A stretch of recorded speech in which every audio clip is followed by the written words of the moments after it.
We're live just a little early. Just a little early. I think I got the right microphone equipped. Let's hope. I can't check it. This seems like the right one. Is this it? Is this it? I think this is it. Do I sound okay? Do I sound like I'm on like a really crappy microphone? It should sound pretty good.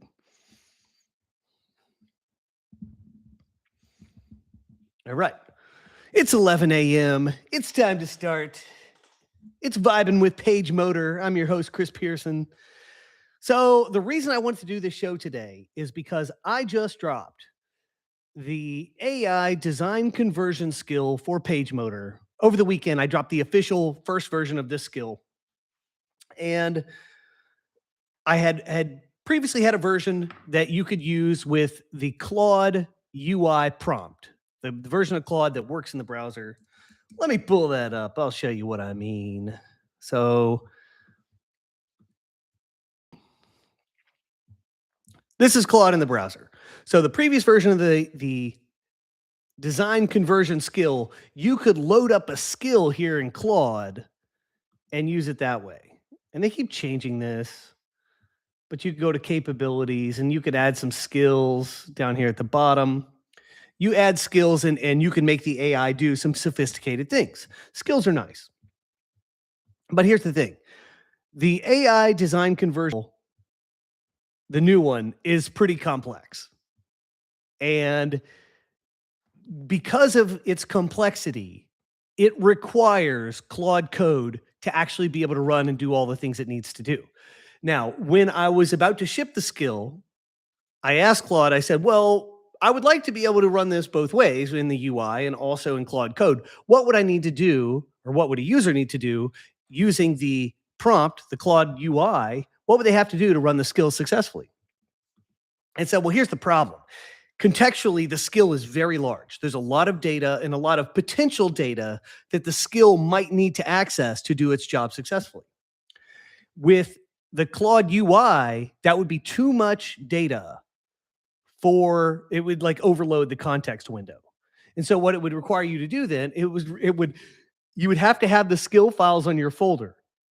And then you would run the skill and it would say, okay, we're at this part of the process. I need you to upload these 3 files for me because I need some additional context.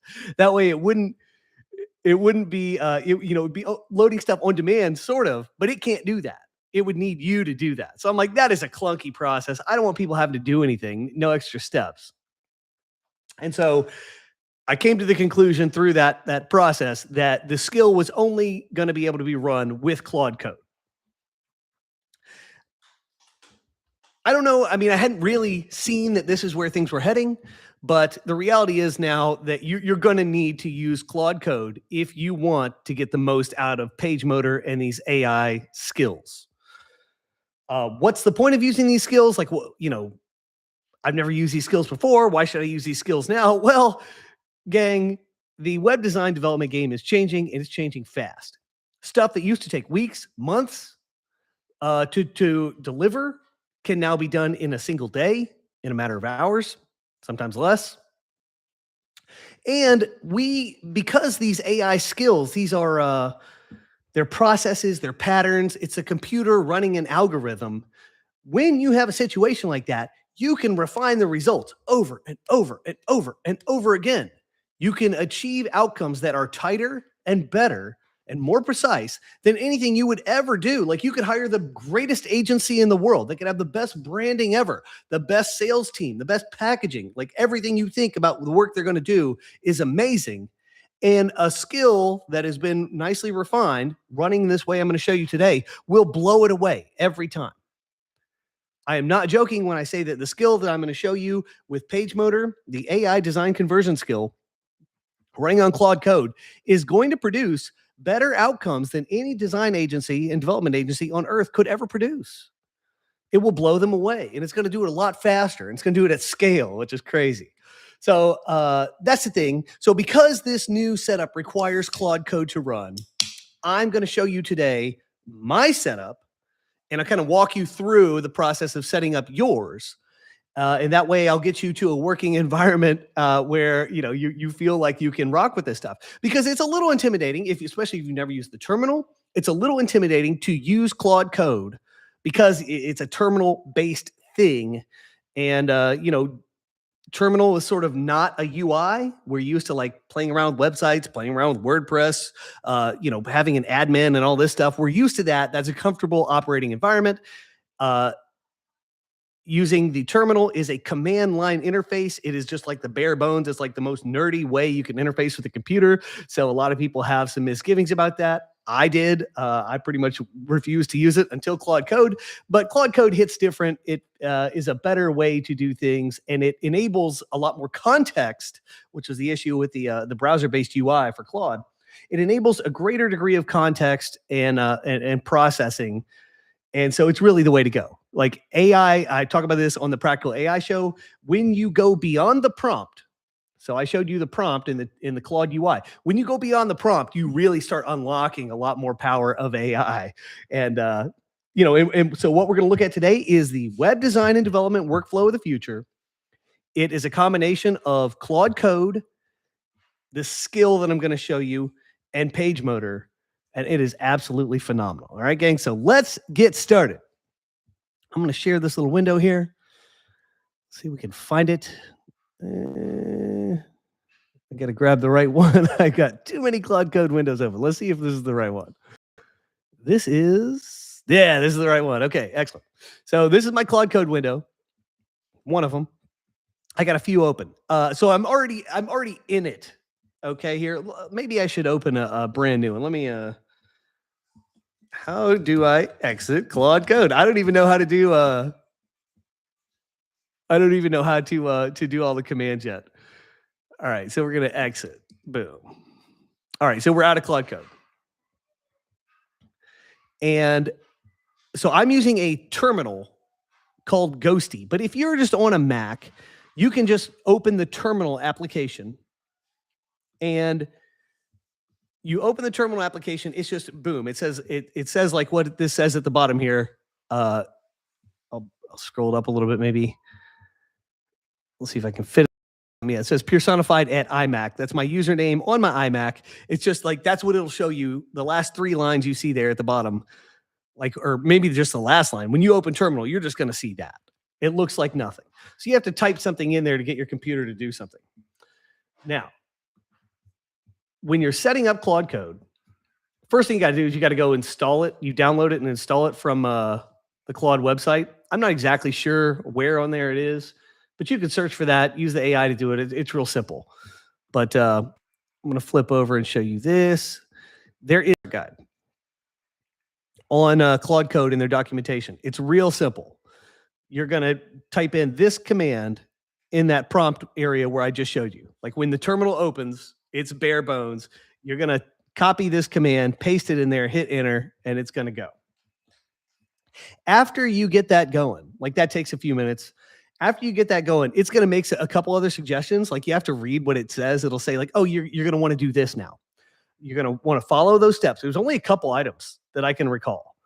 And then I may have had to install one extra library or something that I needed two libraries. I needed something to run PHP on my local machine and something else. I don't remember what it was, but it wasn't bad. And it told me like, hey, here's what you got to do. Here's what you type in.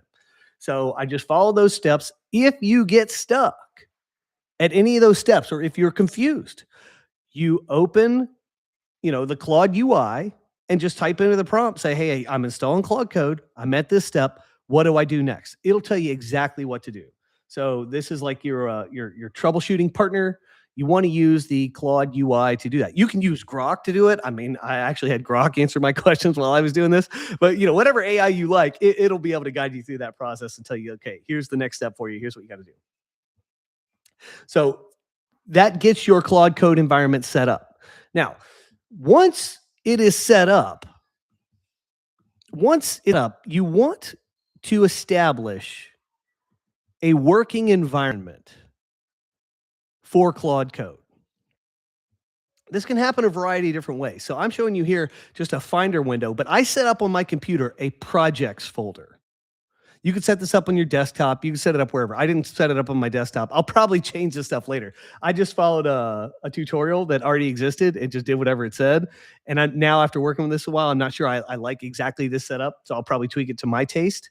But I set it up just like it said. I set up a projects folder. And then inside that, you want to create a folder for each unique project that you have. For me, it's PageMotor. I could maybe do something for DIY themes for my, my WordPress software. I could do a separate folder for that if I wanted and have Claude working in there. But here's how this works. You want to set up a specific folder for each of your different big projects, because what happens eventually, you will run Claude Code from this folder. So I'm going to show you exactly how that works. So I'm going to say, so what you can do with a Mac, I don't know about Windows, but with a Mac, you can do this. This is real handy. You can right click on any folder on your computer.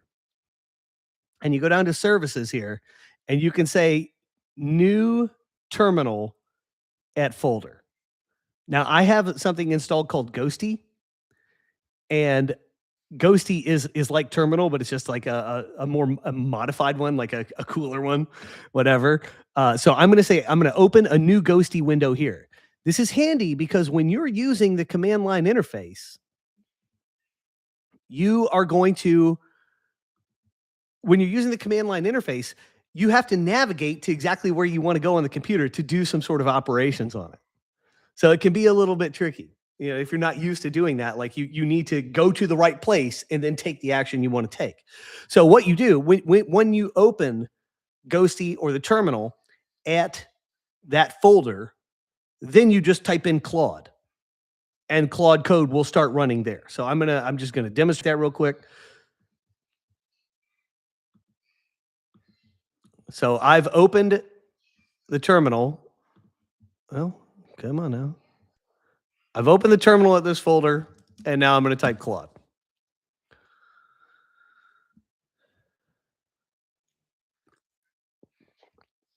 And there it is. Claude Code just started up. It tells me what's going on. So Claude Code is now running in that directory. So now I'm going to back over to that directory because I want to talk about a little bit more over there. When you run Claude Code in a directory like that for the first time, it sets up a couple of artifacts that Claude Code is going to need. The main one is this claude.md file. .md files are markdown files. They're real simple. They're like text documents with a little bit extra formatting. Markdown files are the universal language that we speak when we are documenting things for AI. So you're going to see a whole lot more markdown files from now into the foreseeable future. Markdown files are going to be very prevalent. This claude.md file is like the brain for this project. It contains project-specific instructions, information, details, procedures, like all the stuff you need to know that the AI needs to know to operate effectively on this project. So in my case, this is for PageMotor. It contains a bunch of information about PageMotor. I've taught it stylistic information about like how I like to code. It's going to write some code for PageMotor. I want it to write code in this way. Some standards, some best practices, that type of thing. Some expectations, some do not do's. Like I never want to see this. Some gotchas, like if this happens, make sure you do this. If you see this scenario, look for this, that kind of thing. Now, how did I set that up? When I'm working with Claude Code, I will just tell it, hey, update the claude.md file with such and such information. I'm not actually writing that file. The AI is writing that file. I'm just typing in prompts, telling it what I would like, and it's filling in the details and writing that stuff in a way that the machines will understand and that the machines like, okay? But now, whenever I run Claude Code inside my PageMotor directory, which is how I do it on my machine pretty much right now, I'm going to the PageMotor folder, I'm running a new instance, services, new Ghosty tab here, new Ghosty window here, that kind of thing. I'm doing that out of there, and then everything that it creates, it's sticking in this folder. So I've got a bunch of projects in here right now. Things I'm building, sample websites, I'm building some plugins for PageMotor, I'm building PageMotor itself. I'm building, I'm running some tests. And then I'm also creating skills. So that AI design conversion skill is being created in this particular folder. It's actually here in the skills folder. Here's the design conversion skill. Here's all the documents it's creating. It's got some sample data. It puts everything it needs in there. It does all this. I'm not like organizing these files. I'm not creating these files. Claude Code is doing this. So you'll create your project. You'll set up your project folder. You'll run Claude Code inside there. It'll set up some basic files, and then everything you do, it will start adding extra things to that working environment, to that folder. There's some best practices here. Something that, pro users are doing every time they create something, or like they have a session. So a lot of guys treat this like every day. At the end of the day, they'll do this. They'll go over the work they did. They'll review what was done with the AI and say, okay, document anything you think we need to write down to do the job better in the future, whatever job it is. So like when I'm building the skills, for example, I will, anytime anything comes up with the skill, I'm like, okay, here's a situation where this error happened. We want to make sure this error does not happen in the future. If we encounter this scenario, this is the action we're going to take. Please update the skill accordingly. I'll just ask it that. So I'm thinking in terms of having Claude Code update the markdown files, the .md files. I'm constantly thinking about having it update those things. I now have it updating like bullet lists for me. Like, oh, I want to hit these items, so please add this to the PM Products roadmap. PM Products is a plugin, an e-commerce plugin for PageMotor. So I've had it like add some items to the roadmap for that, so I can revisit those later. Like, think of the AI as your like assistant. Your assistant's there writing down all the things that you told it that you want. So I am telling it those types of things and having it document them for me. Again, I'm not writing anything. I don't do that. The AI does it for me. Hold on. Someone just arrived at my house and my son's here. Don't answer, dude. Just let it go. All right. Anyway. So that's the thing. Claude Code is doing all the work. I'm really not doing anything.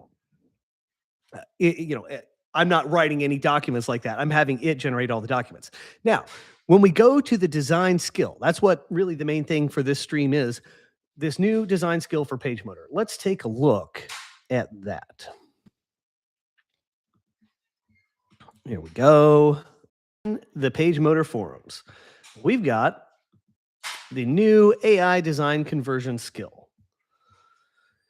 And what beta participants are doing, they're just going over here and downloading this zip file. And what you do, you download the zip file, and then you can go open up Claude Code in your project folder and just ask it like, hey, I've got a new skill for you. What do I do? And it'll tell you what to do, where to drop the files, that type of thing. Or, you might just have to point to it. I don't know exactly what you will do there as far as how it will tell you to set it up. But it will, I just unzipped that archive into my PageMotor directory, my projects PageMotor directory. I unzipped that file into there, and then it just sets up the skill. And I mentioned that we've got your project. Max, please stop opening that door. So you got your projects folder. I've got my PageMotor project. I could have other projects here. When you install skills, you got to install skill. Like if a skill is pertinent to PageMotor, you need to install it in that folder. That's the key detail. So like this is the design conversion skill for PageMotor. This belongs inside the PageMotor directory. And then you will see an associated skills folder. Once you have at least one skill installed, this is how it will be organized. And then the AI, every time you run Claude Code, it will have access to these skills that are installed in that folder. So if you run it on the page, if you run Claude Code on the PageMotor folder, it will have access to the skills that are inside that folder. It won't have access to the skills that are outside that folder. Sly and DC asks, have I tried Codex? No, I have not tried Codex yet. I am fully consumed with this stuff and building out these things. So quick aside, I don't think it matters what tool you use, whether it's Claude Code, Codex, or something else that comes along in the future. What matters is the base process of what's happening here, and that is building skills. What are skills? So skills is the language that Claude uses for the things you are teaching the AI. I think ChatGPT uses custom GPT. Codex might have a different term for that stuff. Gemini calls them gems. It doesn't matter what you call them. What matters is what's actually happening. And what's happening is these skills are in sets of instructions for AIs that teach them how to do things. So one way to think about this is that AIs are really intelligent with their trained knowledge base. They're trained on whatever they're trained on their data set, and they can do some things with that. Like it knows a lot of coding principles, but it doesn't know how to apply them super well. And it's not like it's not flexible and agile with the way it applies things. It sort of just has like, here's my rule book. I just apply this rule book everywhere. It's not smart about that. And what you really find is that most human activity, like businesses, even actions within businesses, within specialized teams, things like that, most actions are pretty idiosyncratic in nature. There's larger patterns, but then there's like idiosyncrasies within each little type of business. You can't really, that becomes an infinite landscape. You scale that out, it's infinity. You can't train an AI on infinity, all right? It's got to be trained on very specific data sets. Like you want a finite data set input, and then ideally, the finite data set that's the input trains that thing or sets the AI up to be able to navigate any situation. So like, here's the basic input. Ideally, that teaches the thing how to navigate infinity.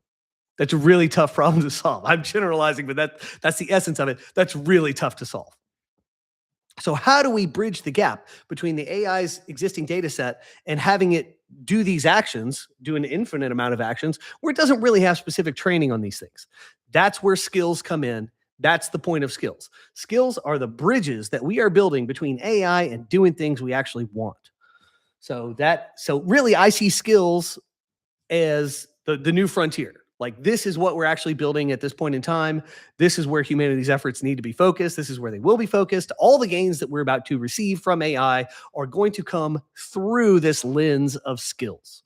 So really there's nothing more important you can be doing right now than building skills. If you have a business, you need to be turning all the processes and stuff into skills, that kind of thing. Skills all day long.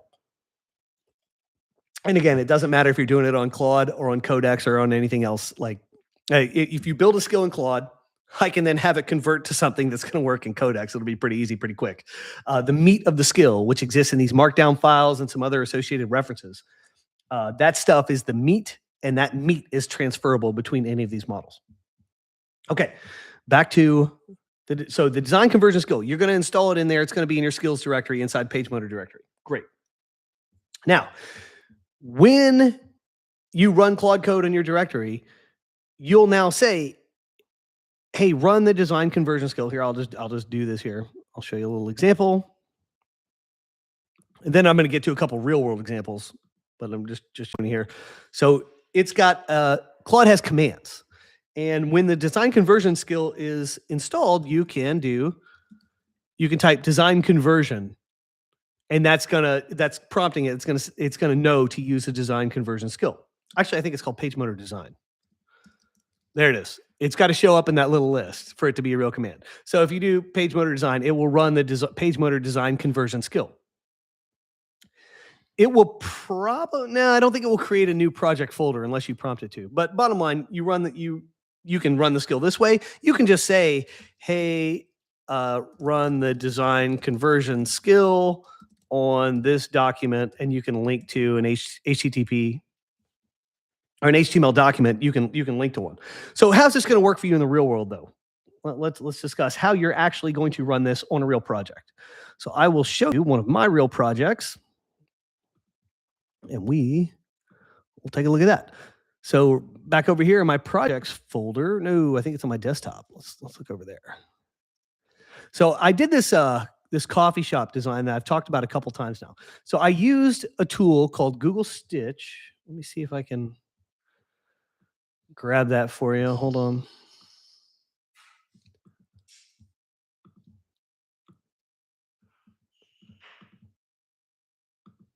All right, here we go. I'll pull up Google Stitch so you can see it. I use this tool.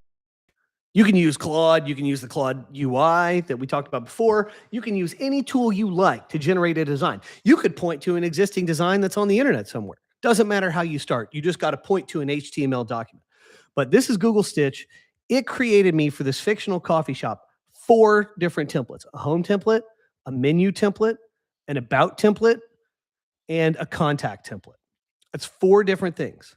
So what I did, I was like, well, how am I going to get this? Like, I know the design conversion skill needs some HTML. How am I going to get this to HTML? What am I going to do? I was like, all right, I'll just create a folder on my computer and I'll create 4 HTML files within it from these 4 templates it's given me, and I'll just use that as the basis for my design. So, okay. So in Google Stitch, you can just right click on something. You can say copy as code. And then I just opened up a new file, new HTML file, and pasted the code in there. And I did that 4 times. I did that to create these files right here. These 4 files: about, contact, home, and menu. And then what you can do, if they're on your local machine, you can just right click and say open with Chrome. And it'll open that file on your computer, or in your browser. Which, is this it? Yeah. So that's kind of nice. So now I have 4 of those files with local addresses. And so what I did is just went into Claude Code and I said, run the design conversion skill on the HTML files located at desktop coffee shop.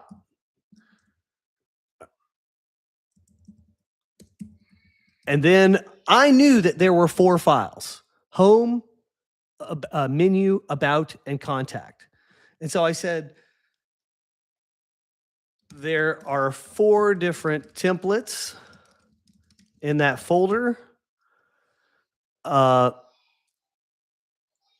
home template is standard, but the other 3 templates will be custom templates. Now, I did this, I'm just telling you what I actually prompted it back when I first did this. Now, with the new version of the design conversion skill, I don't think you even need to tell it this. I think you should just point to those files and let it rip. See what it does. The skill is trained with hundreds of sample runs now, and it makes decisions. It makes judgment calls about what to do with the input data. So it should look at the home template, know it's a home template. It should look at the other templates and realize, hey, these are going to be custom templates, because it knows like what the core templates in PageMotor are: the home template, the page template, and the 404 template. It knows that the page template is supposed to be dynamic, so there isn't going to be like a specific model for the page template. So it should be able to deduce that those other 3 templates in there, menu, about, and contact, are custom. It should be able to do that. In addition, it can look at input data. Like if you had really rich HTML input, like 5 different files that were really like super specific, the designs were, the details were really spot on. It could look at that and also assess. It could assess that, hey, wait a minute, this looks like a custom content type that we should add to the website. And I'll show you an example of this in a little bit.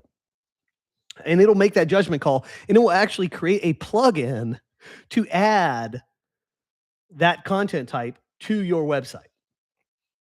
That's pretty significant. That's huge. There's like more on this in a moment, but suffice it to say, for now, it's going to know with this coffee shop that we're going to have to create 3 custom templates and a home template, and also the basic page template for general content creation, and also a 404 page template. And that way we'll have the full suite of things you need to actually have a working website. And that's the point of this AI design conversion skill. A website is a lot more than just a homepage. Pretty much all the demos you've seen online to date that show you turning an AI thing into a website only deals with one page, the homepage. Yes, it's cool to get that design from an AI onto a website, be it a WordPress, or be it on PageMotor, wherever it is. That's cool. But that's of limited use, because we all know that a real website that needs to be delivered to a client is there's a lot more details and a lot more. It's like the tip of the iceberg, and we got to do the rest of the iceberg. We know it's there. This is what agencies are doing. I don't care that we can make an AI design into a web page. That's cool. I want to make the whole thing. I want the thing that we deliver to clients to be done by the AI with extreme precision in minutes. That's the outcome I want. That's what the AI design conversion skill does. So anyhow, there we go. Simple prompt for the coffee shop. Now let's look at what it did. Let's look at what it did. So when you run this, by the way, the design conversion skill operates in 3 parts. In part 1, it looks at all those HTML files and it attempts to recreate those HTML documents, the HTML, the CSS, any JavaScript that's in there. It breaks it all down into its constituent parts and reconstitutes all of that in the form of data. Basic JSON data, JavaScript object notation. It's the language that of data that all AIs speak. It breaks it all down into JSON data and creates an import file from that JSON data that you can then import into PageMotor, and boom, it all just appears instantaneously. It's amazing. When it is creating that data, like it'll do a first pass, it'll try to create that data from the source design. I know that when it does this, it's going to make mistakes. And I have a big list of these mistakes now. So the skill includes a list of the known mistakes and places where things can go wrong, standards like checks. So it's like the first team looks at the design and converts all the data. That's what team 1 does. Team 1 then hands it off. Team 2 is part 2 of this design conversion skill, which all happens automatically. Team 2 looks at this and says, okay, we got standards around here. We got best practices. We want to make sure that all of these guidelines have been hit by this source data. Let's check it out and see how many boxes it checks. Anything that doesn't pass inspection gets sent back and gets refactored again. That data gets changed. What's pretty cool about this is that it will only address parts of the data that needs addressing. Because if it had to address the whole thing, it would take a ton of time. Like the initial run of running this skill on like this 4-pager is probably going to be like 25 minutes long. Could be even a little bit longer. So that's not great. It's 25 minutes, but at least you don't have to do the work. And we're talking about a ton of work. So it will compile that data, and then it checks that data, and then it makes a bunch of corrections. And so ideally, in one pass, you should be getting something that's really good. It does things like this. If there are Google fonts included in the source design, it will create a plugin for you to add those Google fonts to your website. And it will add them in the most performant possible way. It says, okay, we're only using the 400 and 700 weights of this Google font, so we're going to only load those. We're not going to load the whole shebang. We're going to load exactly what we need. That's more performant. It could look at the content types and say, oh, we need a specialized custom content type for this website. It'll give you a plugin to add that to the environment. It'll say, hey, install this before you do the import. This will give you everything you need. Really, really smart, really, really cool. So real quick, Ken asks in the chat, he says, am I using Opus 4.6 or Sonnet 4.6? I don't know when, but sometime in the last 2 weeks, Claude Code just started using Opus 4. Like I think it knew based on my activity, it was Sonnet 4.6 and then it switched to Opus 4.6. So I think it kind of started to know that it started to recognize that, okay, most of the activities that he's doing are requiring the higher reasoning. It does do a little bit of model switching, particularly within the skill. It switches to Sonnet for some basic pattern checking. And I went over that with the skill. I'm not super detailed on that. I'm not sure exactly where it's doing that, but just basic pattern checking, it's using Sonnet. And then for the conversion reasoning, a lot of that stuff, it's using Opus, but I'm primarily operating with Opus 4.6 in Claude Code, at least for the last 2 weeks, I've noticed. So anyhow, let's take a look at the results of the skill. You can start seeing what we're building, because that's what's fun. Let's see. Well, I think this is it. Here we go. So I use this site to build that skill. I used a couple other sites to build the skill also, but this is the one that I really put a lot of reps into. and I made it really good. I made it really good. Like this is crazy accurate. I've gone over, I mean, just countless amount of details, guys. As far as like trying to refine this and make sure that the skill is paying attention to all the finer point details. And I want the skill to be really good at making judgment calls. I was sort of aware of this in a nebulous way. Like I knew that if I go over design and convert it to PageMotor, or if I work with any design in the past, I know that I'm really detailed about like, in this situation, we want to apply golden ratio typography. We're going to use this type of spacing. We're going to have, in order for these elements to be consistent, we're going to treat them this way, similar treatment, that kind of thing. It's stuff that any detailed operator is going to kind of do. But with the skill, you actually have to codify that. You have to be specific, and like the instructions have to say this, if this, then this. Like this is how we're going to do it. And so that took a surprising amount of passes. And I can't believe how much nuance is really there with some of these design decisions. Like it's pretty wild. But suffice it to say, I beat on this thing, for a zillion reps and have tried to suss out all of those situations. Now, I know there are countless other situations that will still need to be addressed, but made pretty good progress with this one, guys. Like I've really, I've trained this skill to go back through and be very thorough, to be very consistent, to have judgment about when GRT principles should be applied and when they should be ignored. For example, in hero sections, we often sort of break some of the rules. So this is too much information, but I used to do graphic design work. And when you have, like if you're designing the text on a page of a book, you're going to have a different set of rules than if you're designing a poster that's going to go in the window at a gas station.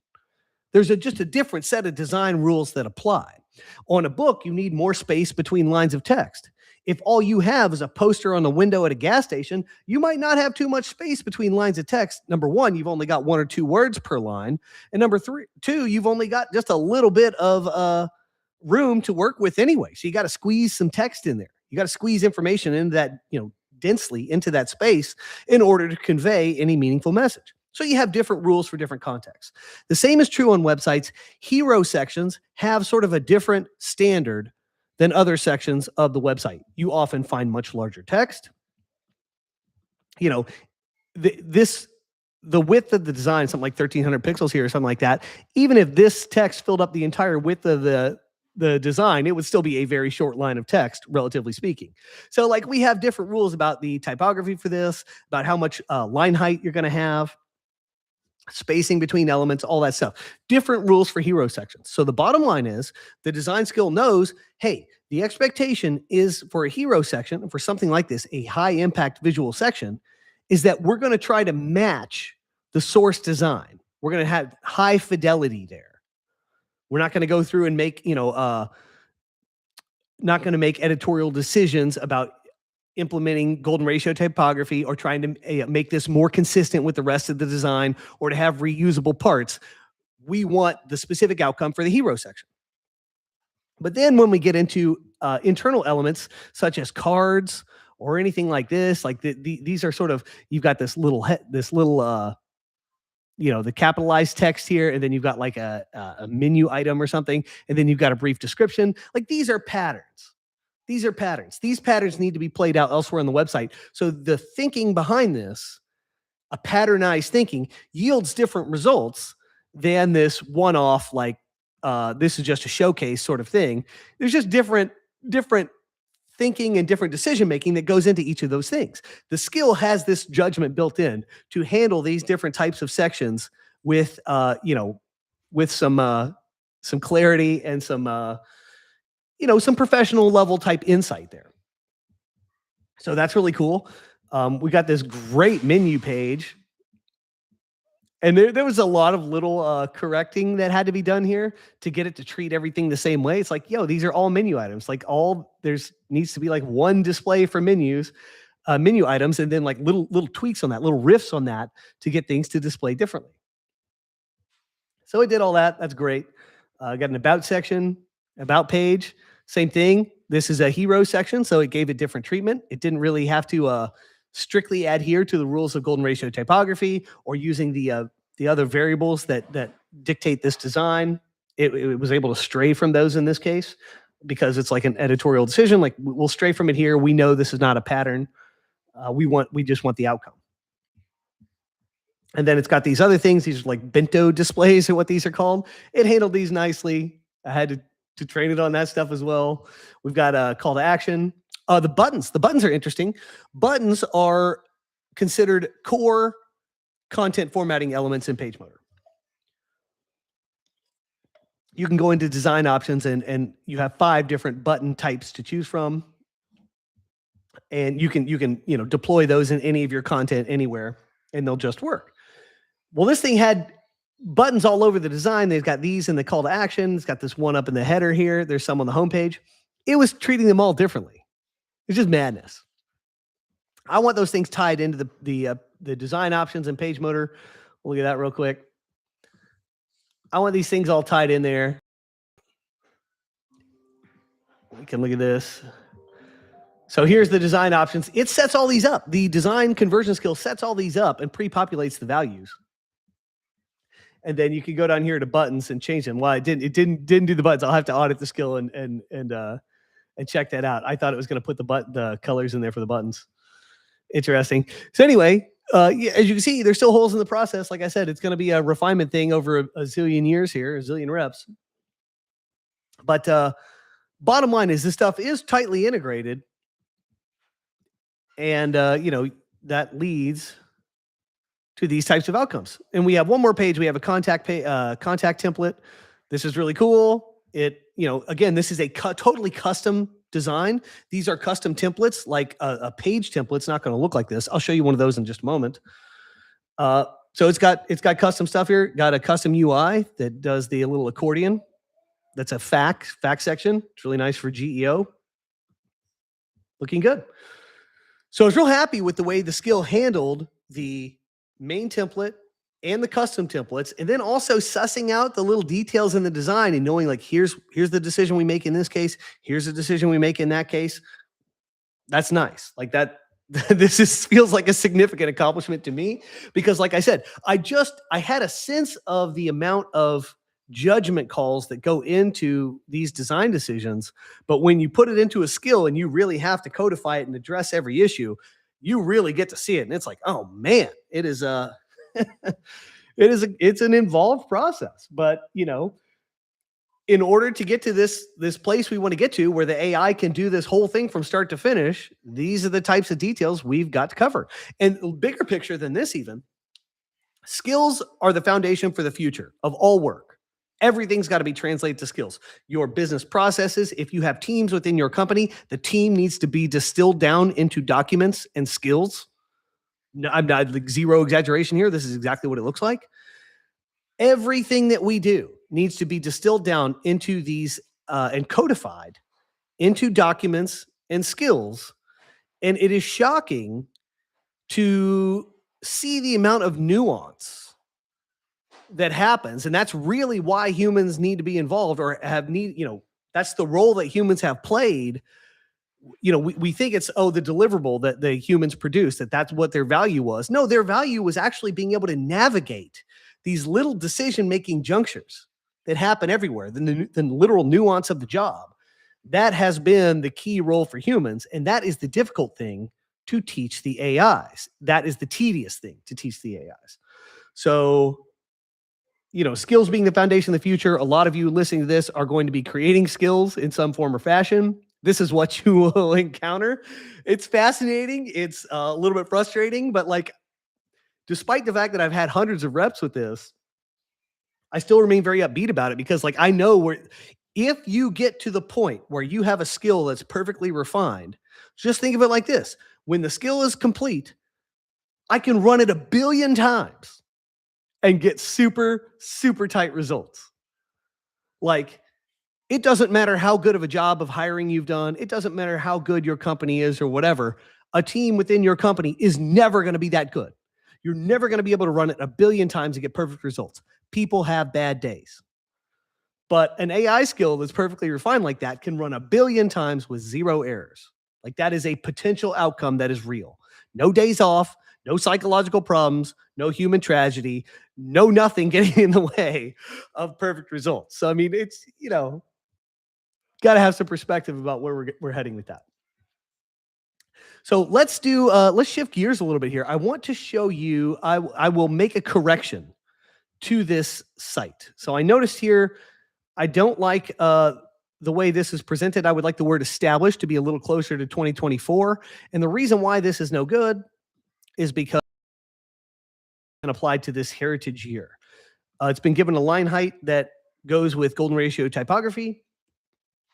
And in that case, this was not the right decision, because this is not a line of text. It's just a quick, it's like a poster, the analogy I used earlier. This is not a book, this is a poster. For a poster, we don't want really a line height on that text. We want a line height of 1 EM. And so I will go over here to my trusty Claude Code and show you how I do a one refinement pass using design skill. So once you've run the skill once and have created all the data, then you can run the skill again. So like I said, it generates the data, it verifies the data, checks for all the standards and procedures and best practices and all that, and then it corrects the data. After that process is done, you're probably still going to see things you don't like. You just run the skill again. You say, hey, let's correct this. And all it's going to be doing at that point is running that correction layer over and over and over, however many times you want it to run. And it's fast because it's not recreating all that data, and it knows to only go to the place that you've told it to go. So it's actually very efficient at that point. And this is probably something that's unexpected. So when you start working with skills to create designs, you are no longer going to spot edit the code. So even though I could go into, the design options, and I'll share this tab. I can go in here and tinker with stuff. I could change these values. I could go into the theme editor. I could move some stuff around. I could change things in here. I could go to the CSS. I could spot edit something. Even though I can do that, this UI makes it totally easy. It's no big deal. Even though I can do that, I don't want to do that. The reason why I don't want to do that when I'm working with AI is because AI needs to be apprised of all changes at all times. If it's not, if I go in and edit something in here, save it, and then go have Claude Code update the design again, it's going to overwrite the changes I just made unless it knows to make them. So therefore, I don't do any spot editing by hand anymore. If I'm using Claude Code in a project, I'm only going to use Claude Code and the design skill to make those edits. It's absolutely critical that you do that. It's sort of the situation where, like, I know I get what I want. It's a simple CSS thing I got to change. I'm just going to change it. You have to be disciplined. You have to not do that. You have to let the skill do it. It's actually good too. The more you run the skill in your own environment, you can give it feedback. And so your own Claude.md file in your PageMotor Claude Code folder can be augmented with little tips that make it work better for you. So when you run a session, you run the skill once, you find something you don't like, you can say, hey, please put this in my Claude.md file. If this happens, then I want you to do this. That will make the skill work better for you. Everybody operates a little differently. We all serve clients' needs differently. We serve different types of clients. We're going to have different things we want to do. You can add those things to your working environment by taking that approach, and that's what you should do. Again, that's why you should only use Claude to do the updating, because it will apply your standards and best practices and all that stuff. And that way you won't be overriding anything. So you're literally beyond the UI now. You are living a post-UI life. You are doing it all through Claude Code. So I'm gonna go back to this tab, and we'll do that real quick. So remember, there was that element, the established 2024 thing on the homepage. I didn't like that. I wanted to tighten up the line height there. Let me see. It's called a heritage year. On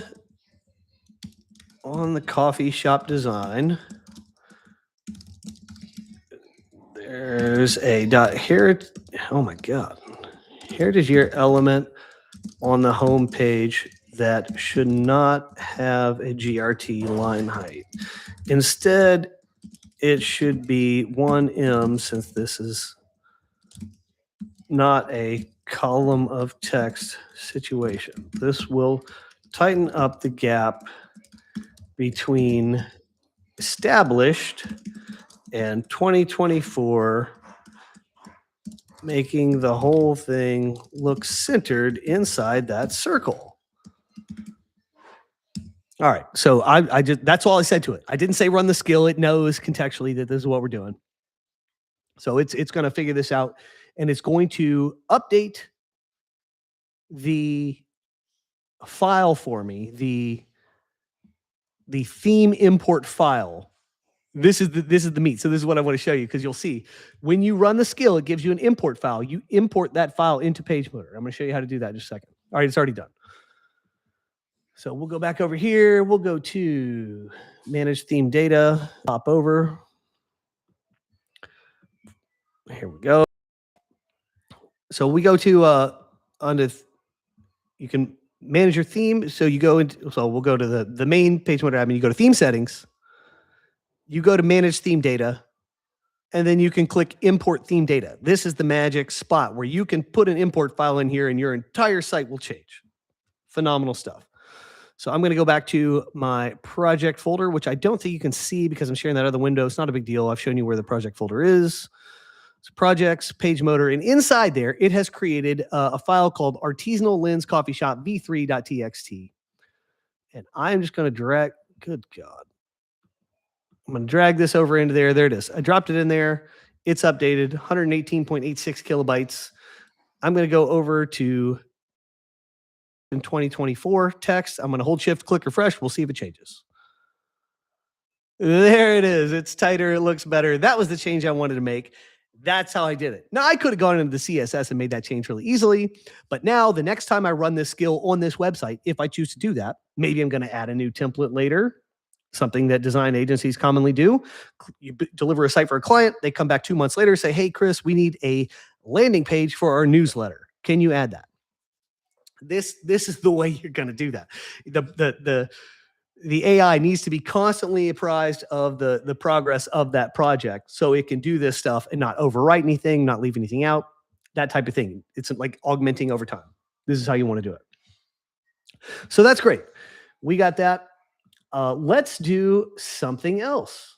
I've got another site here, my marketing company, sales. She does hiring for sales agents, sales reps, that kind of thing. And I rebuilt her site. So I already built it in PageMotor once, but it was a really, really early version. And I want to rebuild it with the more modern structures that we have. And I want to use the design skill. I kind of done it already. And I used the skill to, while I was building the skill, I built this new version of her site. There's still some problems. And so I'm going to have it go through and fix those problems right now. Specifically, stuff about this form. Let me just figure out exactly what I don't like about this, and then we'll get right to it. Let's see. The input has huge padding. Okay, so I want to change that to that. All right, so we'll go back to Claude Code here. And is this the right window? It is. Okay. Shifting back to the revenue hire design, HPS, revenuehire.com is the source design. So I have a source design. So I'm running this theme on the revenuehire.com website in PageMotor in preview mode. So I can see the changes that I'm making with Claude Code, but visitors to the website, and if I send Claude Code to look at the website, they're only going to see the currently active theme, which is the old version of the site. I wanted to leave the old version active until I got the new one up to par. So it can't see the new stuff, but it doesn't need to, because it can see the data that the new stuff is. It knows what the data is, and it can go look at the existing website as the source design. So this is the terminology that I will be using forevermore when I talk about this stuff. Your source design is like those coffee shop files I showed you earlier. That's my source design. And then the output design is what actually exists on PageMotor after I run the skill. So Claude Code, for this other design that we're going to tweak here, it has access to the source design. And it also knows the current design, the output design, because it knows all the data. I've been working in this directory and it has all the information about it. Okay. I want to run the skill again because it will add the page template updates and everything else from the version 1.0 and version 1.1 skill upgrades. So like this hasn't been run in like a I don't know, 5 or 6 days, and the design conversion skill has had updates in that time. And I know that I want those updates to be applied to this site. Like it's going to need a page template, which I actually forgot to show you about on the other one. I'll go over that in just a little bit. But this site's going to need that. So it needs all that data that it doesn't currently have. And then I also want to make one tweak to the homepage because I saw something on here I don't like. The only specific design tweak I want to make is on the form elements on the contact form on the home page. The padding on the inputs is too large. I think X4 would be more appropriate in this case. Let me look at this other, there's another input field on here that seems to be behaving differently. I just want to look at that to compare. You guys can't see this right now. I'm trying to be quick. That's X4 top, X3 left and right. Let's make the input element. Well, let me just see if I want X5 all the way around.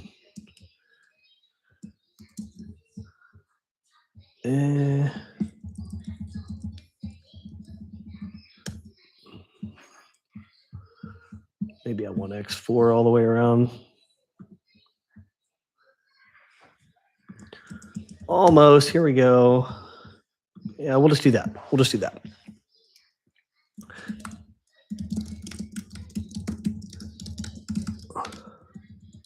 Let's make the padding X4 all the way around on all the input elements.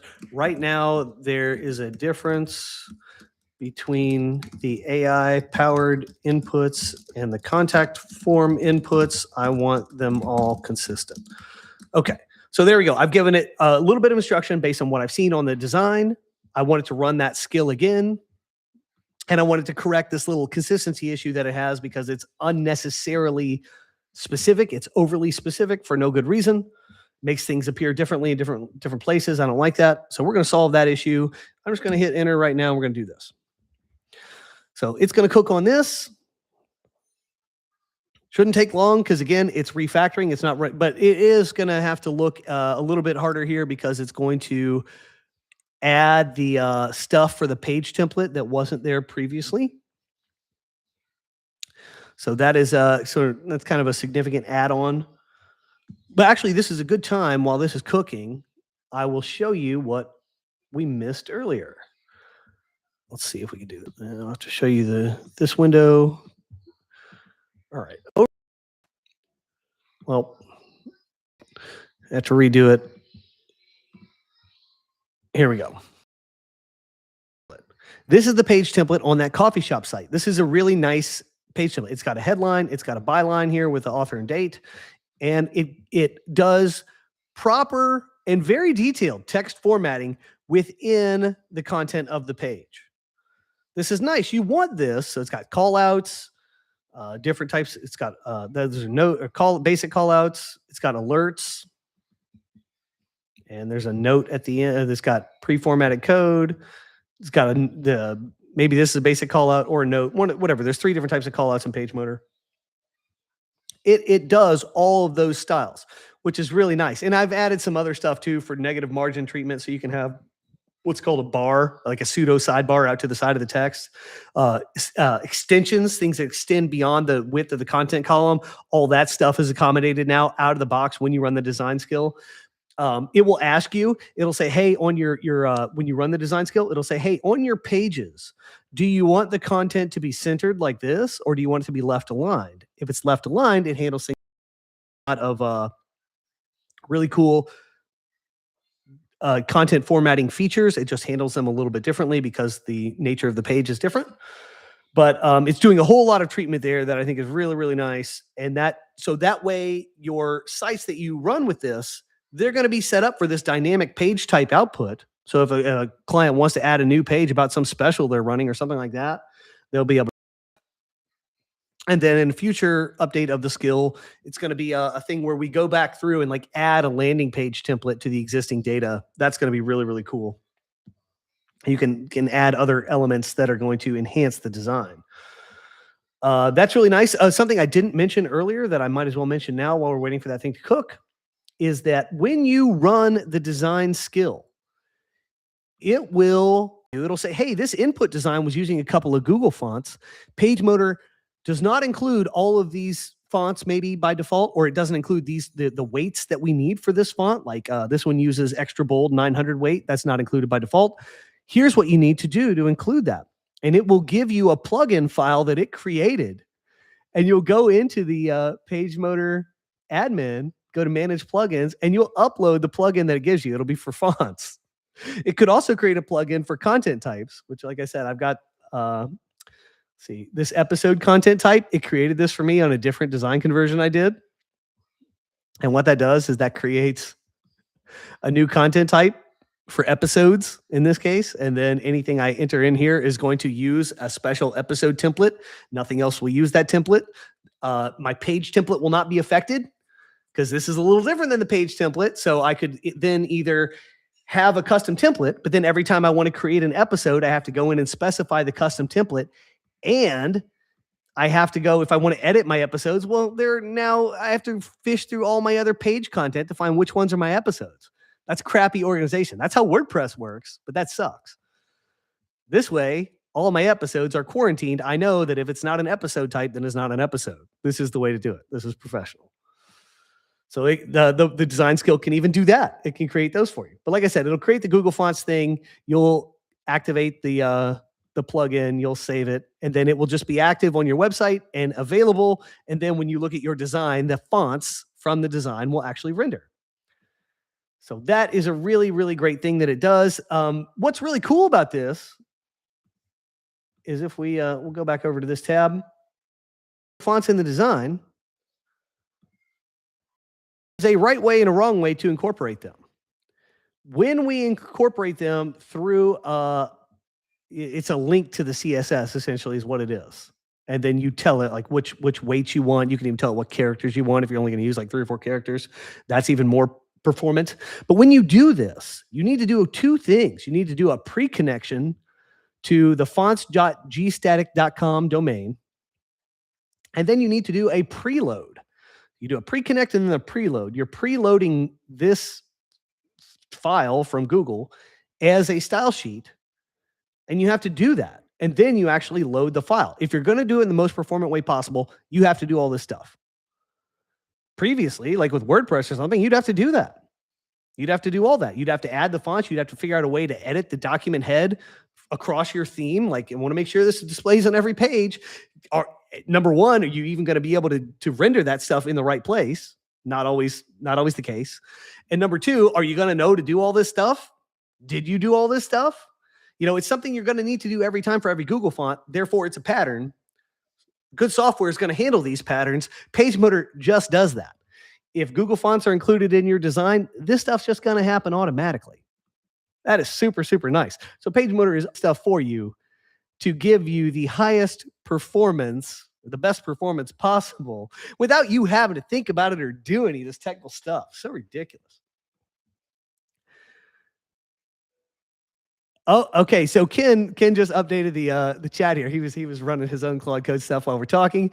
He says that the version 1.1 of this design conversion skill, which I just put out last night, he said it just one-shotted this design that he shared in the forum. And I just replied to him earlier saying that like there was a couple things that I noticed were not in there, but that the new version of the skill should knock out. He claims that it knocked it out. I might actually go look at this. I'm curious if I'll see if I can share it with you guys in just a moment. Let's see about this. That thing is still cooking, by the way. Otherwise, I'd have flipped over to it already. Our the revenue hire site. Okay. Oh, are the fonts on here though? I think it's not showing the fonts, Ken, because I think Inter, INTER, was one of the fonts specified on there. And I'm not seeing that in there, but maybe it mentioned in Claude Code that there was the plugin file, and you may not have been anticipating that since that is a new feature. Yeah, font is still referencing the font. Custom CSS property is still referencing Inter, the font, but it is not rendering for me. It is showing San Francisco instead, I believe. I could be wrong. No, it's not showing Inter. It's because it's not loaded up. Anyhow, here, I'll flip over here. What the heck?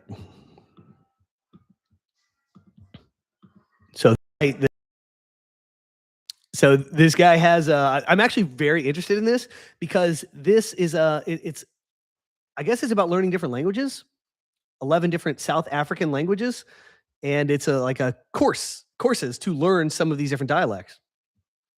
And what's most fascinating to me is there's this courses content type. And if we go and look at one of the courses, this is a model for the course template. And so I look at this, I think this is probably a content type or should be a content type within PageMotor. And the skill should generate a template that only applies to this content type. That's really the key. Content types, it quarantines where you interact with that content in the admin and also in the database. So it's like it's its own thing. And then there's a template that goes with it. So you got your content and it's all organized over here. You only have to see that type of content. And then there's a template that goes with that's paired with that content. So you don't have to go in and specify a custom template or do any of this stuff where you're like taking idiosyncratic actions on different pieces of content. No, this type of content always gets treated like this. That's a real smooth way of doing things. You don't have to go in. I call these things idiosyncratic customization touch points. If you have to go into a particular page and specify a custom template, that's not ideal. In some cases, that's exactly the way you need to proceed. But if you're doing that a lot, that's a pattern. Now you're doing a pattern of idiosyncratic customization touch points. That's the wrong way to do it. It's okay to do a custom template one time. It's probably not okay to do a custom template more than that. Like maybe if you have like a landing page format that you use and you just keep doing it, maybe you can apply a custom template like that a few times. But generally speaking, if I'm like creating episodes and applying a custom template every time, dang, I'd have been better off with a custom type for episodes, and then I get the template to go with it. Then I'm not doing any idiosyncratic actions ever. The only idiosyncratic thing I'm doing is creating a new episode. Hopefully that makes sense. Hopefully you have enough experience with something like WordPress that you see the obvious benefit of that, because that's absolutely huge for me in terms of organization, in terms of not having to do remember a bunch of idiosyncratic customization touch points like that. That's the devil to me. I want to avoid that. So anyway, that is that. Let's see. I was gonna update PageMotor here too while on the stream, just for kicks. But this the revenue hire thing is taking a while to rerun that skill. I don't know. I don't think it was going to rerun the whole skill. It should know that was not the way to proceed. But I might have led it astray with my verbiage and my prompt. Here's something we're talking about. I'll flip back to the Claude Code window. I think this is pretty cool. In the latest version of the skill will version the work it does for you. It'll say, this was done by the PageMotor design skill, and it was version 1.1. That way, in the future, it can know that, hey, I'm running version 1.2 of the skill right now. I see that the last time you ran the skill for this website, it was version 1.1. And it could even assess, you could say, well, hey, if I ran this again, what would be different? And it could assess that real quick and say, okay, since you only ran version 1.1 last time and now 1.2 is out, here's the stuff that you could gain. And you could literally ask it, like, hey, what's going to be the difference? Is this worth it for me to run right now? It can make that assessment for you. That is super, super nice. So if you look ahead, this is creating an environment where you're going to be able to keep your designs for clients or your own design, whatever. You're going to be able to keep them up to date with standards in a way that's just never really been feasible or possible before. The level of service we are going to be able to provide for people, and hint, wink, wink, wink, wink, in an automated way with AI is going to be unbelievable. So I said this in the email that I sent out for the show today. Everything, and I've already kind of hinted at it here, everything is going to be rewritten in terms of skills and documentation. Everything. I mean, everything that we know in society, all companies, all processes, all everything. I submit to you right now that you are looking at probably one of the most frontier versions of this that you are likely to see. Like, this web design, web agency workflow is farther along in that process than anything else you're likely to see right now. This is getting dangerously close to being automated by AI from end to end. Design generation, design conversion, putting it up on the page, on the website, importing it into the website, and then even updating it over time. Every time. So let's say this got this agent that is running these 26 sites that have all been developed using this. It can go look and say, oh, the last version of this one was 1.1, but 1.2 is out now. Let's run that again. Import the thing. It's updated. Oh, your thing just got updated. Your design has all the latest and greatest features. Here's this new thing that you can now use. Maybe it's got that. Or here's this thing that was corrected that wasn't right before. It can give you reports. The whole thing. So this process is, this skill, and then some other skills that are being built as well, really getting this close to being a totally automated landscape where work that was very complicated, very nuanced, and very involved before, but also where the output was riddled with mistakes and just inefficiencies. This thing is now really close to being totally replaced by AI. That is incredible.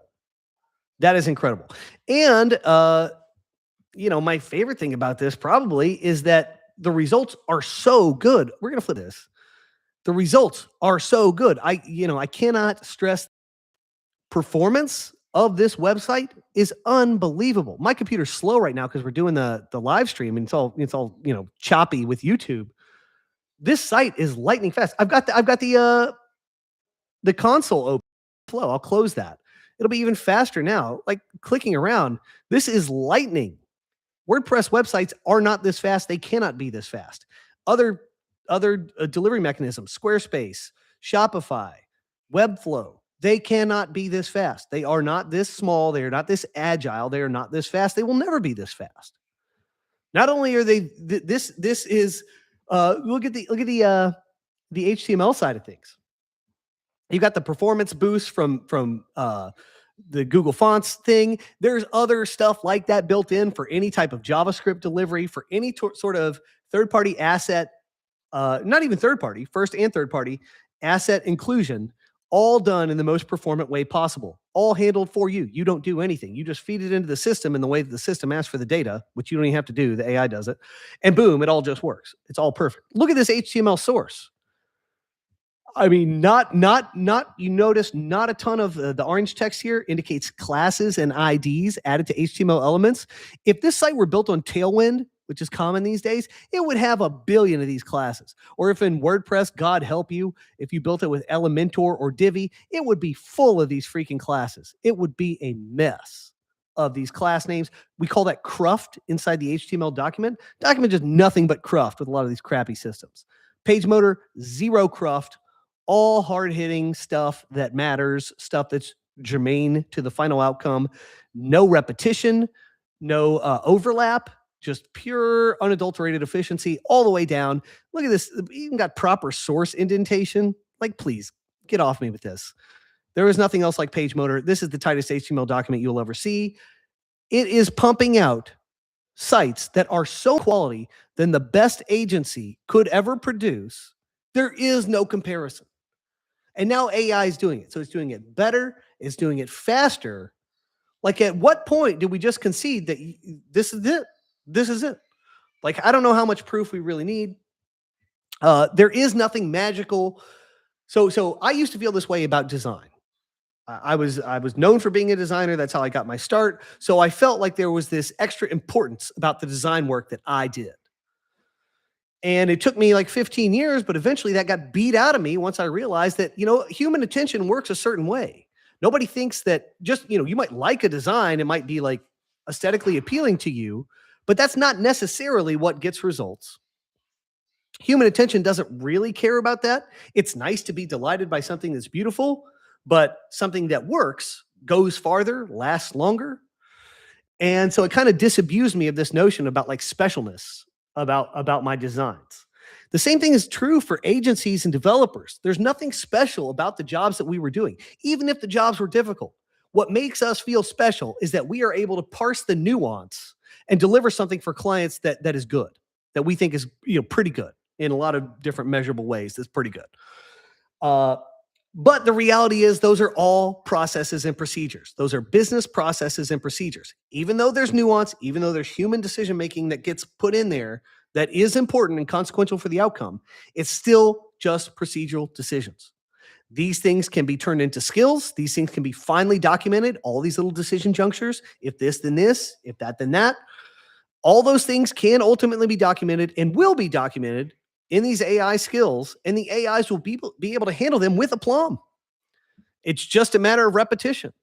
So while we have these bitter clingers and agencies like sticking to this notion of specialness of their work, you'll have some freak like me over here, some obsessive, beating on these skills and wrangling them into submission over hundreds, probably thousands of repetitions. And the results are going to crush. Like, it's inevitable. It's inevitable. So like anyone can take this skill. I don't care how technical you are. You can use Claude Code, even if the terminal seems intimidating. You can use Claude Code like I've shown you here. You can use PageMotor, and you can create a multi-template design like this. That's super fast, incredibly high performance, totally optimized. That's better than anything an agency could ever produce for you. You can do this. You can do it end to end. I can say if you use the design conversion skill, I can say, I know that you have produced something that is extremely high quality output. No agency could touch this. It is really, really freaking good. To me, that's just incredible. Like, you don't need an agency now. What's even the point? This is going to do a better job. This is an incredible little demo website for a coffee company. And I used Google Stitch to create the original design comp for it. And Google Stitch, this is funny. I can't show you all the details. It's too much work. But Google Stitch had lots of inconsistencies in that source design. Lots of inconsistencies. The skill actually caught a lot of them. It's like, well, it had a different font for the nav menu on the home template versus the other templates. And this other thing was in a different location. We think that we should just use, this one font, this one arrangement for simplicity. It was like, okay, great. So the AI was making decisions about that. But bottom line, it was a crappy source input to some extent. Like, it was pretty sloppy. And the outcome here is incredible. The skill has massaged that input into an amazing website that I'm sure any little coffee roaster would be very happy with. I mean, got everything they need. They got the menu, the whole bit. When you do, this is a note I should have made earlier in the show, and I apologize because this is relevant to everyone. Before you use the design conversion skill, you need a design to convert. We talked about that. I showed, how I use Google Stitch to do it. I would recommend doing this stuff with Claude Code now. I've shown previous examples. I've used the Claude UI. Just type it in there. You say, this is what I want to do. But here's exactly how you want to do it. You want to say, I'm looking to make a new web design for this thing, my company, this other company, this project I have, whatever it is. You state it clearly. This is what I want to make a design for. Please interview me to determine exactly what should be included in the design, how things need to be stated, what should be stated in the design, like what should be specified, what types of pages I'm going to need, the whole bit. Ask it to interview you on those specific grounds. Claude Code will then conduct an interview where you answer those questions. It's doing a prompt, a little back and forth, you and Claude Code. It may take a little while to do it. I'm the kind of guy now, when I'm doing something significant, I'll routinely spend like an hour and a half or more on the initial prompting phase. That doesn't bother me. I know I'm getting really good results out of it. So it's like, Okay, this is the job now. The job used to be me tinkering with code and figuring out how to do things. Now the job is me really honing in on what I want, how I want to do it, what's essential, what's not, what the messaging is. Like that's the real important stuff anyway. Now I'm actually working on the important stuff. So do this prompt interview process and have it generate the design based on that. This is going to give you the best foundation for using the design conversion skill. What Claude will create is it will probably create a folder inside your PageMotor project directory. Here it is. So it'll create a folder in here, and it'll be like, my business, my dash business will be a new folder, and inside that will be the HTML files, possibly some JavaScript files relevant to that project. And then it will, once it generates that, you go say, okay, Claude Code, use that design you just created as the source design for the design conversion skill. And boom, off to work it goes. It will create you this remarkable thing based on that. That's how you want to do it. That's the process you want to take. And I encourage you to use Claude Code for your design generation henceforth. Or you can use Google Stitch, whatever you like, but really you should be using something like Claude Code. Gemini's pretty good about Google Stitch was pretty good about the large context for design, but Claude Code has a huge potential context relative to the Claude UI. You can get more out of Claude Code from a single prompt. That's important because if you have a design with 4 or 5 different templates, some more intense customizations, inclusion of a newsletter form, a custom content type that's going to need to be created, something like that, Claude Code can handle all that for you. That's beautiful. All right. So this thing just finished. We're going to look at it real quick. This revenue hire sample thing. All right. So it did it. It's revenue hire theme v2.text. It does not appear to have, it says it was a significant upgrade. It had to do a lot of work. No joke. It took 20 minutes. All right. It tells me all the stuff it did. I honestly don't care. Let's see if we can upload this bad boy. So I will show this. This is the data manager on the Revenue Hire website. We're going to open that import data window. We're going to do Revenue Hire theme v2.text. I'm going to drag it over. It's 123.44 kilobytes. It actually has done some optimizations relative to last time I ran this, which is nice. We're going to share this. We're going to hold shift and click. Gross. Looking good so far. I don't love the buttons. I think it made those smaller. I'll have to fix that. All right, that looks better. This all looks good. That looks good. That's nice. I don't see any other changes. Boom. Looks great. All right. But I'm going to go back here to my prompt window because it messed up that. The buttons need the more vertical padding. Let me see what that was.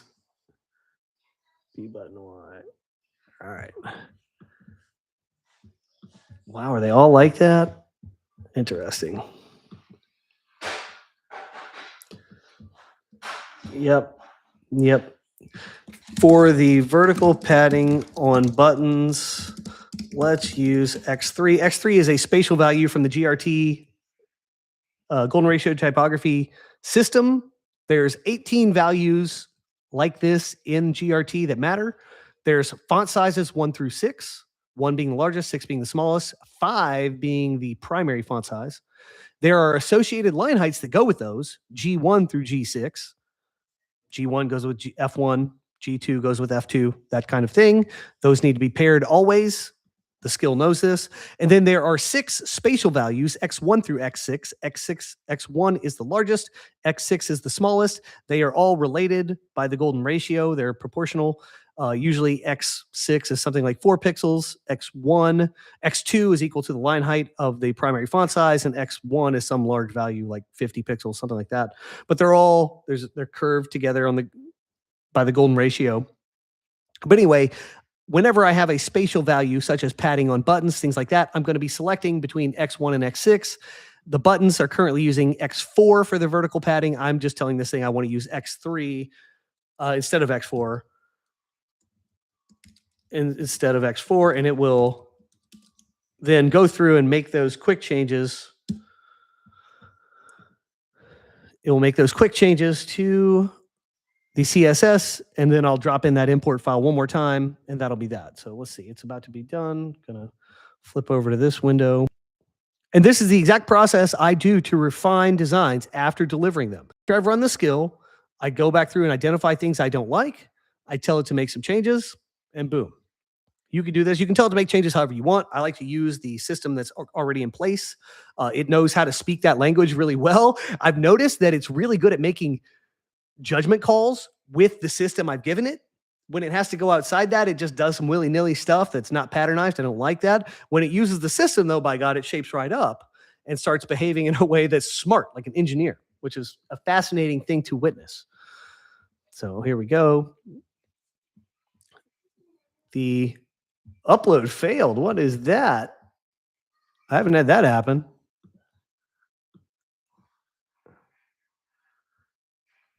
Looks like it's going to work this time. Maybe not, gang. What is going on?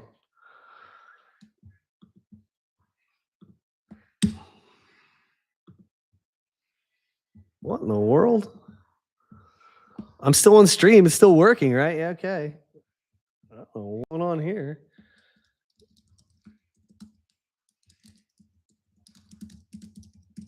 I wonder if it killed my login. It might have. The session might have expired.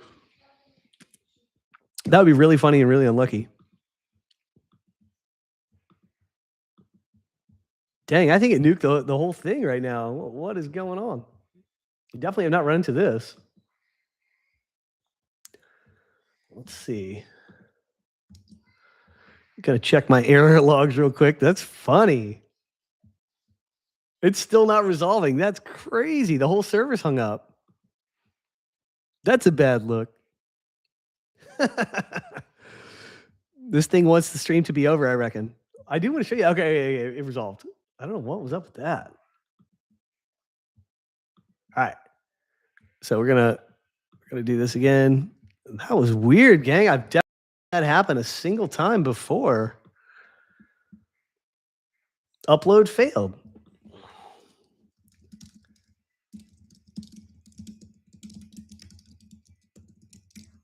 All right, I'm telling Claude Code. I said the site says upload failed. There must be something wrong with that something wrong with that file.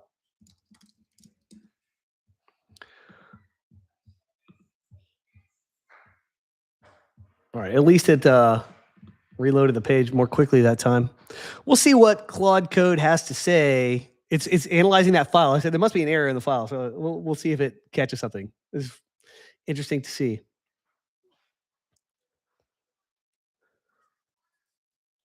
So it's surmising. It's like the new upgraded version of the skill adds a couple new parameters, skill and skill version. It's saying it may not like that. It might be choking on that, but we know that's not the case because I updated that coffee shop design without issue.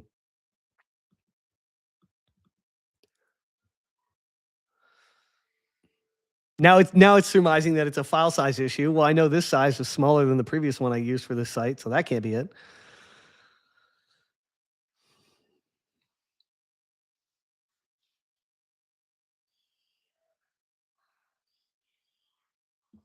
Is the theme blank slate? Yeah, it's blank slate.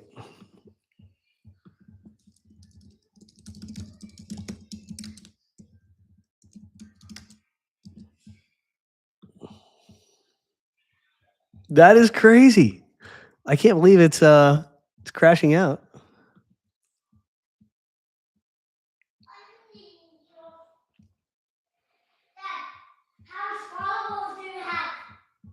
I'm almost done, dude. All right. So yeah, it's not finding an error. That's no good. Let's see if I can find out if it's a PHP error. Here it is, checking it out. It's saying for me to check my error logs. I like that it's like a partner in this. Let's see, 127.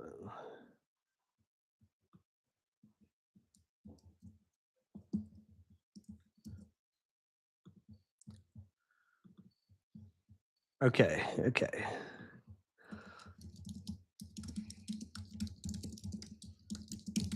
All right, looks like a bad reference in the array somewhere.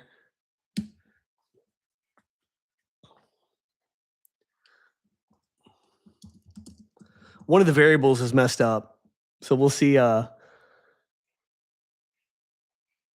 found it right away. Yep, it says so there's a bad reference and that's causing an infinite loop.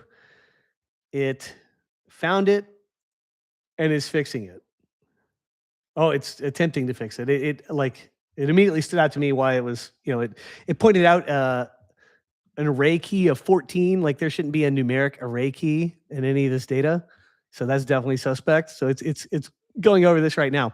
This is all stuff that in a previous life I would have had to figure out. I have to look at the file and figure all this stuff out. I did stuff like this. It sucked. It is so nice to have a partner in crime like Claude Code at this point that can go over things like this. And I just want to point out, like, even though this is lame, that there was an error here. I've not encountered this in hundreds of reps of the skill. Even though that's lame, the volume of what is being done here is unbelievable. Like the work that's actually happening, like it's worth it no matter what to put up with a little bit of nonsense. All right, so it's fixed the file. Let's see if it's done it right. How are we behaving? Upload still failed.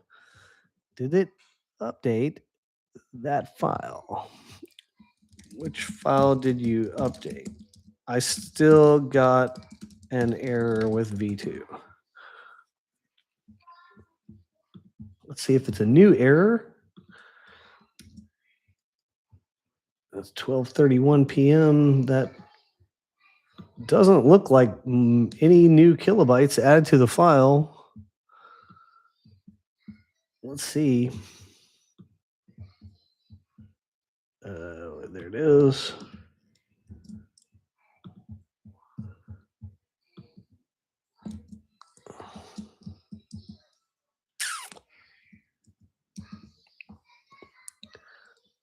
I think that's the same error as the previous one. I just fed it to it. We'll go over to the Claude Code window so you can see this. I'm leaving you in the dark. Well, I absolutely hate that there's a problem here. Like I said, this has not happened before, but maybe it's good to see this. I don't know. Feels like warts. Don't really like showing those off.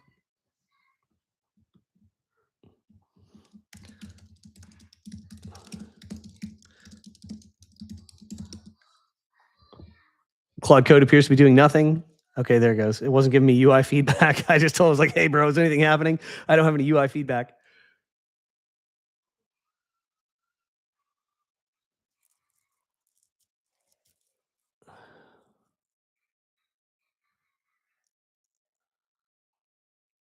So it's going through, it does this process where it's like, oh, it might already be in the data.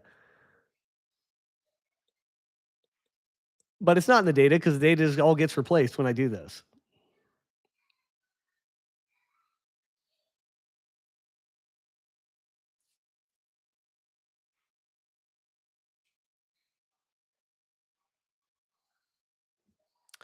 Oh, I need to make sure there's not custom CSS data that is interfering. Let's make sure that's the case. It should be the case.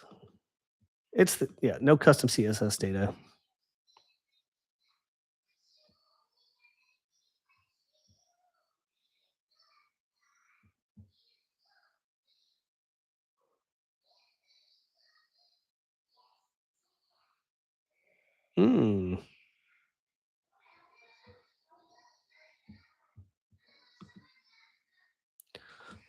Wow. Okay, so it said it used something in the CSS that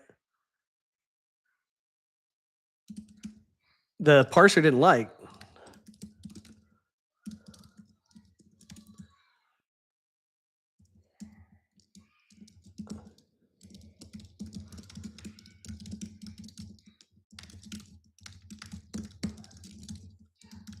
I said, does this not work with the parser? And would this not, like, why would this code have been added on this iteration and not before? Like, none of the changes I made should have dealt with that.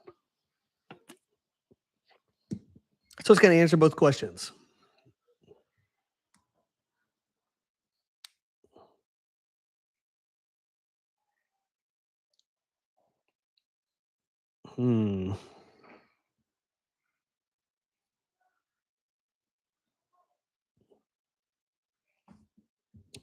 So it says it's All right. It says I can just do it. Try it again. We'll try it again. I mean, one thing I've noticed steer this thing when I'm developing the skills and trying to refine them, get them worked out. It's doing all sorts of stuff. I got to steer it back to the path of righteousness all the time. So like when I see people saying like, "Oh, AI is going to replace everything," I'm like, man, you can have the best engineers in the world on this. They're going to have to be on this like hawks for a long time through a significant amount of iterations to even get anything that's remotely good. And not only that, the systems that the AIs, like the AI creates some output, the systems into which that output flows, in this case, PageMotor, those systems have to be really good. Really good. Our existing systems are not really good. Newsflash. I don't care what industry you're in. I don't care what vertical. I don't care what you've been touching. Everything that you know to this point probably is crap. And I mean like real bad. Real bad. PageMotor is super modern. It has been built from nothing since the end of 2024. It is hyper optimized. I am a freak about employing the fundamentals of computer science and not repeating anything, using extensible structures, and making sure that all the patterns are the same throughout the software and that everything is handled exactly the same way. Anything similar is handled exactly the same way. Whenever you add any data to the system to tell it to do unique things, that you are only adding the unique data, and I mean nothing else. No extraneous cruft, no nothing. I am an obsessive freak about that. This is just not common. It's just not common. We might look at the situation reasonably and be like, yeah, systems should be built this way. It's software. I agree. But unfortunately, for the last 30 years, we've not built things that way. And there's various reasons why we've been able to be lazy about the way things are built. But the reality is, so not only is it difficult to build the skills, but you've got to then feed the output into a system that's able to handle it. Good luck with that. At least PageMotor exists. So the upload failed again. I'm going to end the stream. This is pissing me off. Anyhow, there it is. You now see the end-to-end process. You see that it's a Claude Code environment. You'll also notice that on my Claude Code, my terminal window, you've probably seen black terminal window code. I'm using a white one. So this is funny. I have been using Claude Code for a little over a month.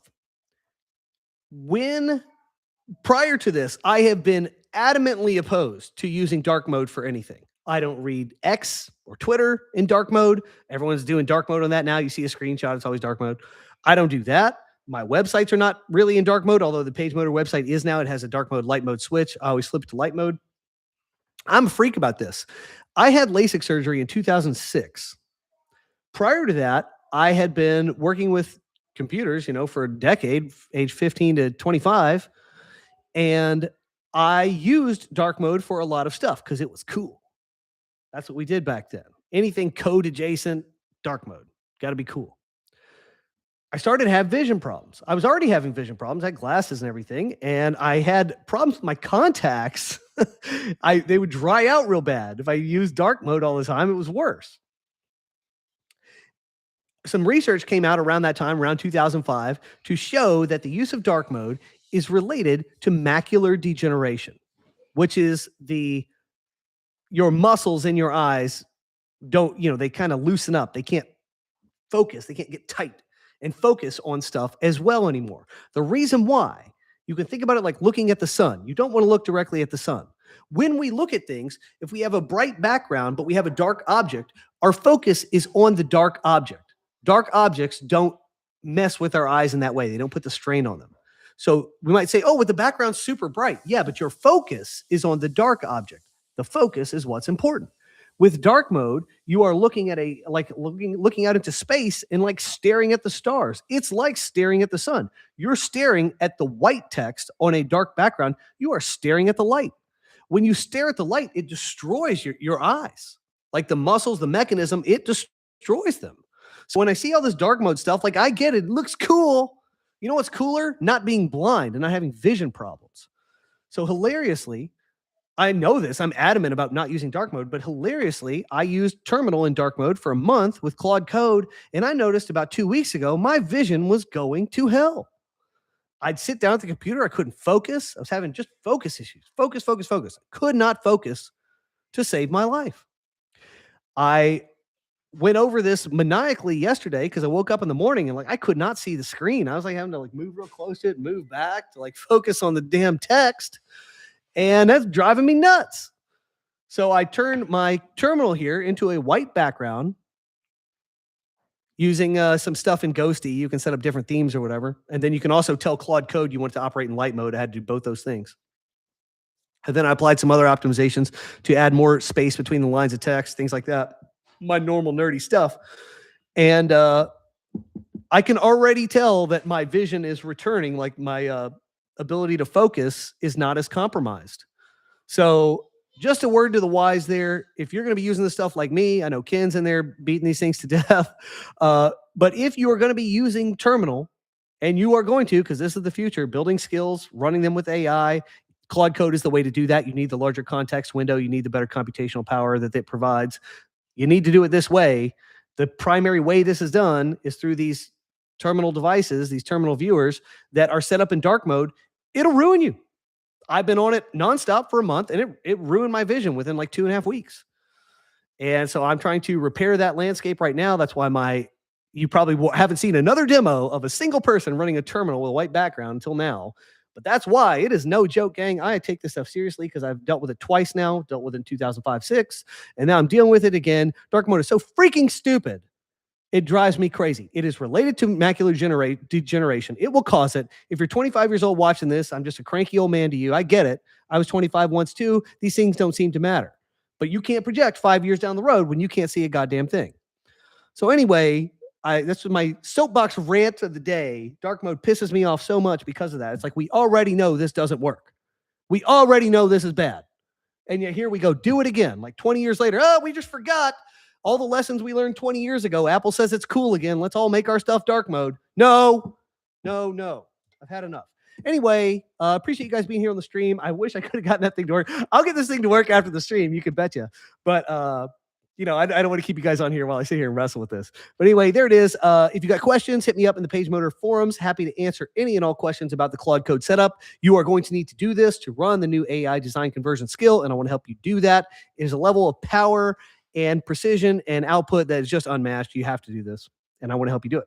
All right, gang. Thanks for watching the stream. I'll see you in the next one. Take it easy. Watch Practical AI Show live this Friday at 11 a.m. U.S. Central Time. I'll see you there.